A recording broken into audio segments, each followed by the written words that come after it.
is Wednesday, June 27th, and I'm your host, Paula Hersey. On today's show, we learn more about caregiver stress, and we grabbed a rake last week and headed out to learn more on how to shellfish. First, a look at today's weathers. These are the days we live for on Cape Cod. Another perfect summer day, mostly sunny with a high near 74 and a southwest wind 10 to 15 miles per hour. Let's start with some news you can use. The Hyannis Youth and Community Center is again partnering with St. Mary's Church, Barnstable, to offer free lunch and snacks for all children age 18 and under every Monday through Friday from now through August 24th. Lunch is served 12 to 12:45 p.m. and a snack is served 3 p.m. to 3:30. HYCC will also offer a movie on Tuesdays and a fun with food activity on Thursdays. Tuesday's movies start at 12:30. Thursday fun with food activities starting at 12:30 as well. At the Hyannis Youth and Community Center, 141 Bassett Lane, Hyannis, Mass.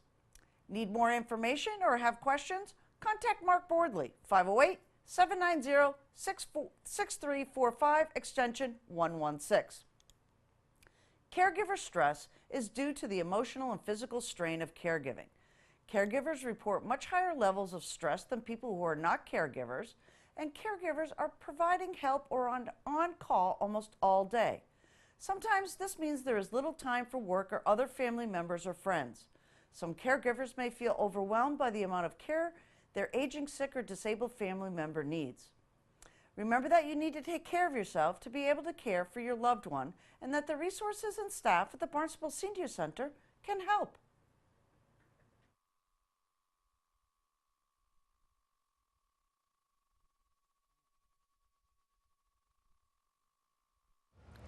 Today, the number of caregivers will probably surprise most people. There are an estimated 44 million people who are caring for a loved one or a family member or another person who has a chronic or disabling condition, and they provide unpaid assistance and support to these people. It's probably not a surprise that 2/3 of them are female. And actually the dollar value of this care, this unpaid care that is provided by these folks is over $306 billion, which eclipses the total amount of nursing home care and other care given to the same age group population. A caregiver who traditionally it can be at probably any age, but a caregiver gives all their purpose and their time to monitoring, watching, caring for someone in their family or somebody in the community as well. Often it can be a financial challenge. It's not cheap to be a caregiver. Often you have to give up your job where your income is limited. It's also, some of the challenges would also be support for yourself. You spend so much time focusing on what to do for other people. You often lose yourself in that process. Donna? There are also other effects that are extremely disturbing and concerning. Caregivers actually are at very high risk for medical issues. They have 1 in 10 reports that in their role as a caregiver, they have found that their physical health has declined precipitously. 20% of caregivers actually suffer from depression. They are symptomatic of the classical criteria for depression given the stress of the job. 23% have higher rates of stress hormones. They have a 50% lower rate of antibody responses, which means the stress of dealing with this role day after day is suppressing their immune system, and it makes them more susceptible to a myriad of health concerns. And women who spend 9 hours a day caring for a disabled spouse or a family member or another person, which is probably, I would say, and I'm sure you'd agree, Stacy, is conservative. Someone with a disabling condition, it's more than 9 hours a day. Their risk of heart disease is twice the national average.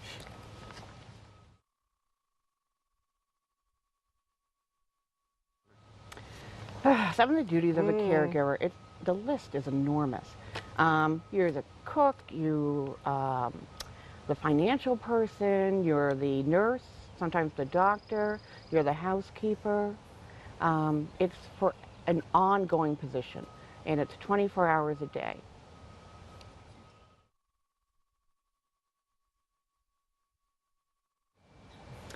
Well, some of the warning signs would be your own health is deteriorating. There could be a weight loss, there could be a weight gain as well. Your emotions, you could be on edge more, easily, crying could be part of it as well. Having those feelings of being lost, no longer in control as well. And there's a heaviness that sometimes comes when you start to have your crisis and you just don't know where to turn. And that's why the Senior Center really wants you to know that we're here. We can't solve everybody's problem, yet we can guide you and see there are resources in the community for you. You're not alone. Caregivers often realize that they need more assistance, more support, usually a day after they really needed it as well. Unfortunately, we often see caregivers in crisis mode. Then they're reaching out for help. They've had a health issue. They've had an issue where they no longer can be the full-time caregiver. They try their best. Most caregivers are givers. They give all this energy out, and oftentimes they don't get a lot of that energy back as well, and it depletes them emotionally, physically, where we come with a lot of the medical issues that come up as well, and people wind up in crisis. Especially among older caregivers. The mortality rate for the person that is the caregiver is much higher than the average rate given the same age group. And it's not uncommon for someone to predecease the person they're caring for because they're neglecting their own health to such a degree. One would be, do you have time for yourself in the day? Is your 24-hour day just focused completely on the person you're caring for? Are you easily frustrated? Are you exhausted for no reason as well? And that's physical and emotional as well. You feel you're all alone. Yeah. And do you feel sad most of the time that you have a general lack of hope? When your world is really bleak, it's time to ask for help. And oftentimes, as Stacy said, sadly, people wait until they're in a crisis. And there are supports available here at the Senior Center and within the Aging Services Network here on the Cape. And we would love to have people reach out to us so that we can help them find those supports that can make a difference for them. Because the care you give to yourself is the care you give to the person you're caring for. And very often, caregivers feel great guilt about taking care of themselves. They're more apt to ignore their own physical and emotional symptoms. They don't go to the doctor themselves. They'll never miss an appointment for the person they're caring for, but they overlook or ignore symptoms and signs that are very concerning that could have a devastating effect.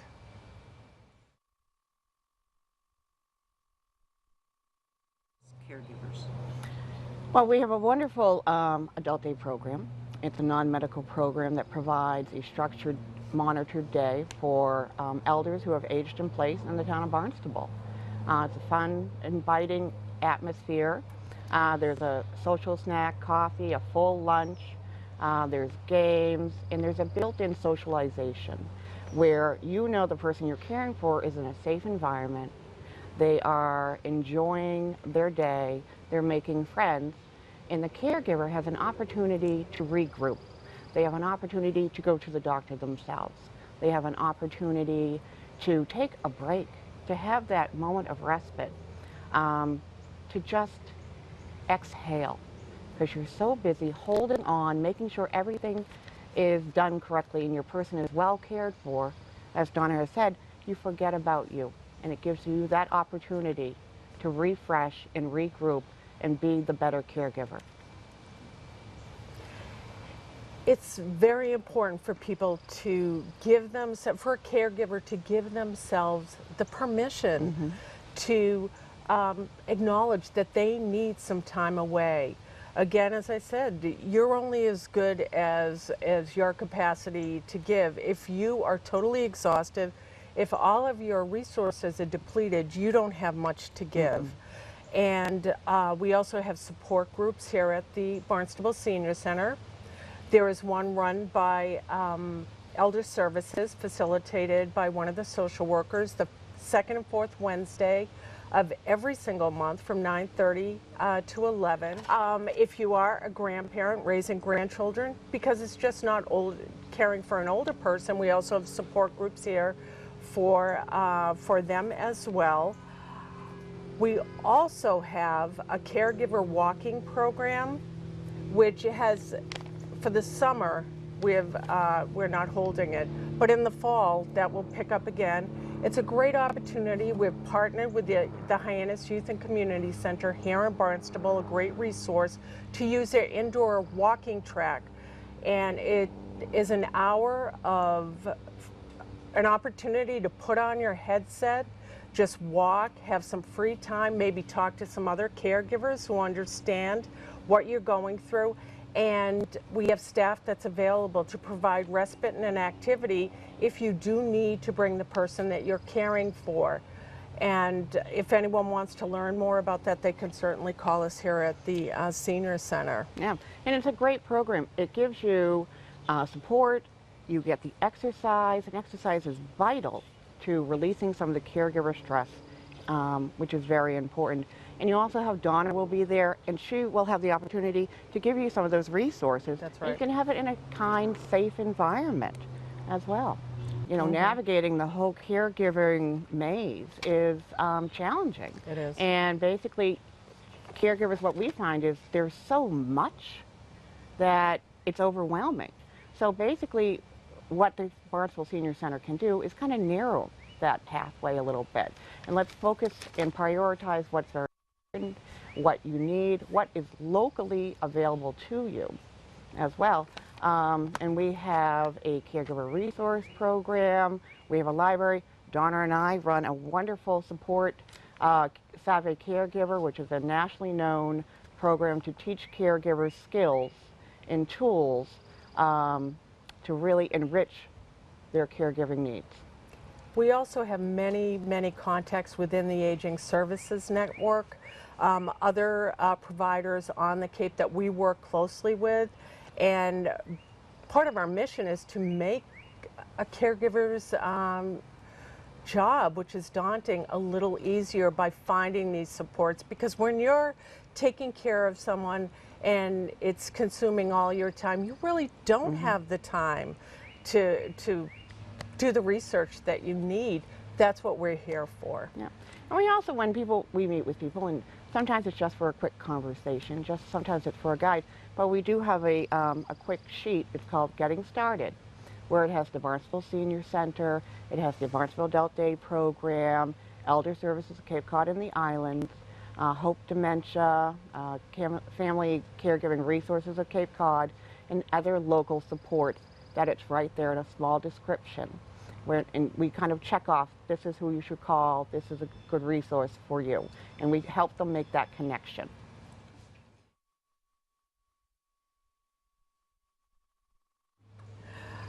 It's actually a conversation that needs to be had sooner than later. As soon as you have some concerns about the well-being or the cognitive or physical health of one of your parents, you really do need to sit down. You can be sure that, you know, they're concerned, they see it, but oftentimes there's fear and denial, but they really need your help. And we're here to help the children of the folks that need this as well, because you're right, geography is a challenge for many of the people that come to the Cape, come here to retire, and they don't have the familial support systems. And we very often do deal with family members via phone or whether they come in to visit when they're here. But we're used to doing that, and I would encourage anyone, sit down and go to the doctors. Make some time to go to the doctor with your folks and find out, ask the questions, because oftentimes they've already had the answers, but they're so overwhelmed that they don't even know how to communicate that to you, or they're afraid. Yeah, and it's very common, especially here on the Cape, where people come to visit during the holidays or in the summertime, that our phone rings a lot more after the 4th of July, you know, graduations and things like that. And they say, you know what, I don't know, something's going on with my parents, I'm not really sure. And it's a great opportunity for us to kind of open that door or the window just to kind of say hi. And it can be a little scary for the child, but also for the parent asking for help. So that's why we try to create a very inviting environment, and it's a failure-free, non-threatening, because, you know, talking about personal stuff can be challenging, and especially for this current generation that is aging in place here. And we want to make people feel welcome and no judgment, no nothing. We are here to support. I'm glad you said that, because that's really important. I can say with 100% certainty, we're not here to judge anyone. We're here to help people. You know, families dynamics can be an interesting thing, and sometimes it's messy. That is of no concern to us in terms of, you know, you don't have to worry about being embarrassed or uncomfortable. We're just here to help you. Simple as that. Yeah, and being a distant caregiver, you know, nowadays you have the telephone, email, there are numerous ways to communicate and kind of be involved, but you don't always have to be there. I've conducted many of family interventions and interviews with our speakerphone. I'll have the parents here and the child be on the other line. So there are different ways and creative ways that all distant caregivers can be involved at some level. And it's actually something that we work on, in particular with our savvy caregiving, is very uncomfortable for many people, is how to sit down as a family, to accept what people are able to do to help or to support, and to work out a plan, you know, that makes the situation livable for everyone, so that you can look back and as a family know that you came together and did the best that you could for your family member. And it's okay. And each other. Oh, yeah, totally. And it's okay for the caregiver to, this is a question I hear all the time from caregivers is, I don't know what they can do for me. And I said, well, let's think about this.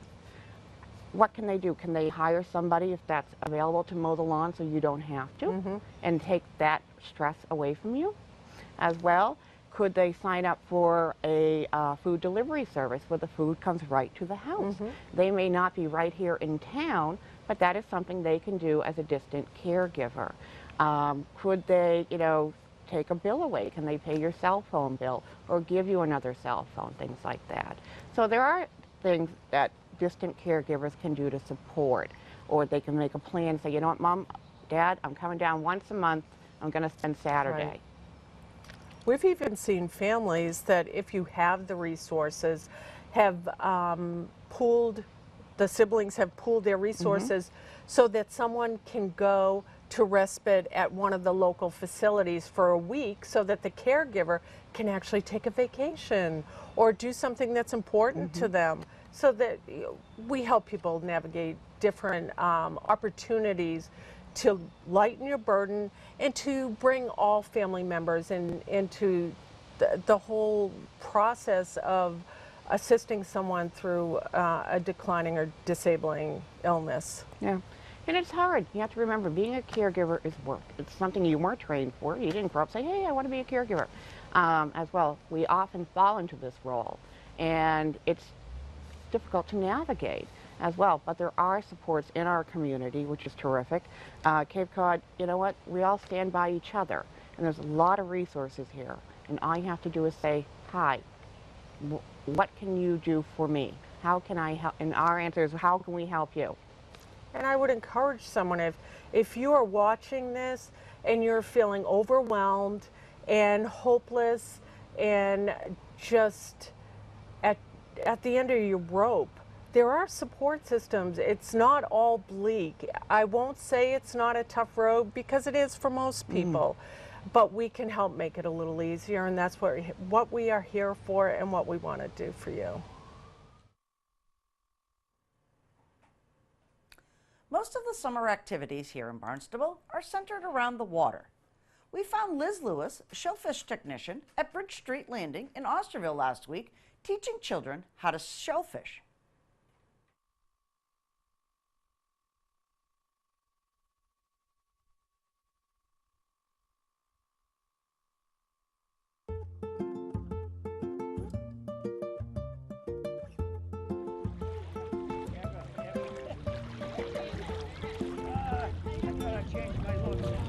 It doesn't help though.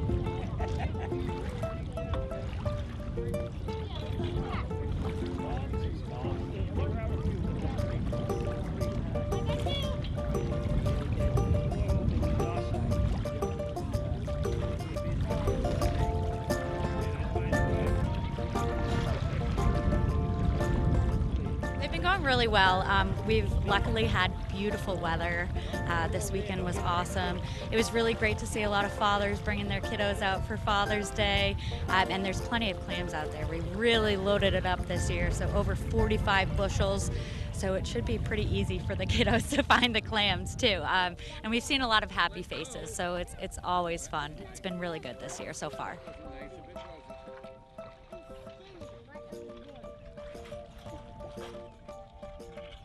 We dig other propagation areas where the quahogs are planted very densely, and then we'll use this area to spread them around and give it a more natural feel.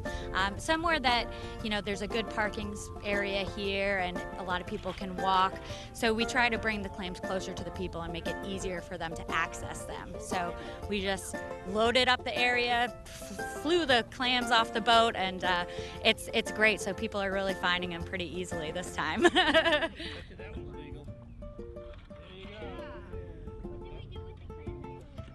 Yeah, so for a resident, we have a resident permit that's $40, and that's good for the entire year. And you can get a full peck of quahogs, a full peck of steamers.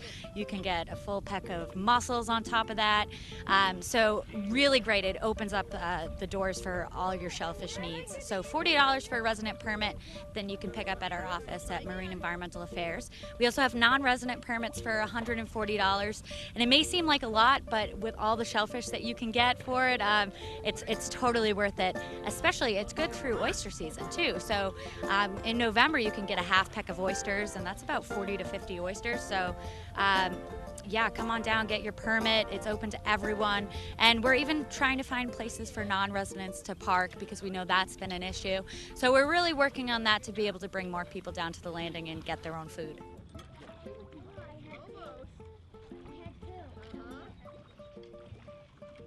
We've had so much success with the clamming class for kids that adults are trying to sneak into our class too, which is absolutely fine. The more the merrier, you know, it's really great.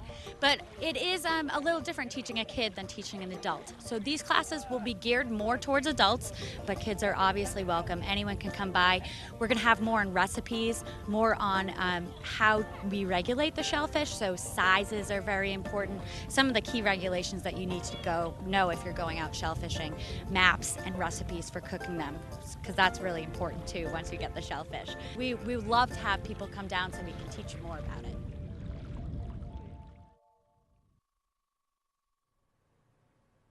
Have you ever wanted to learn how to shellfish? Have you been before, but you're still looking for more tips?